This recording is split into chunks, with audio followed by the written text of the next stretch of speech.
فبأي آلاء ربكما تكذبان أعوذ بالله من الشيطان الرجيم بسم الله الرحمن الرحيم رب اشرح لي صدري ويسر لي أمري واحلل عقدة من لساني يفقهوا قولي. Today we start our second lesson of Arabic grammar, types of nouns. There are two types of noun in Arabic. First one is ism nakra, which is common noun.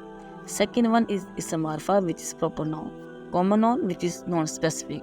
For example, kitabun, a book, qalamun, a pen. Second type of noun is proper noun, which is specific. For example, al-kitabu, the book, al-kalamu, the pen, Muhammadan.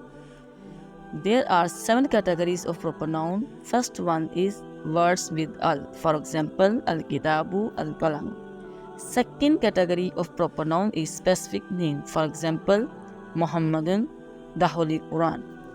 Third category of proper noun is pronouns. For example, huwa in English he, hiya in English she.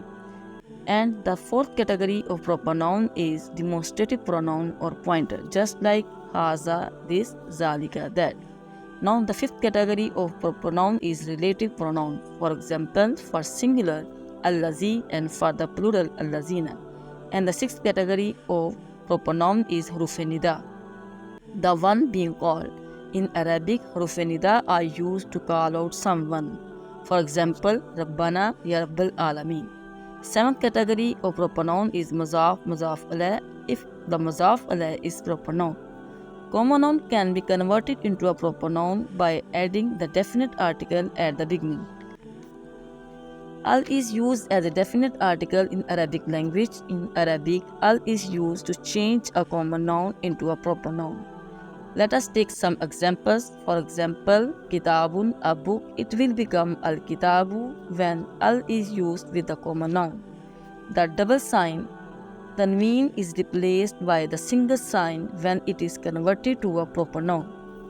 Second example, when al is used with kalamun, in kalamun, double sign has been converted to single sign.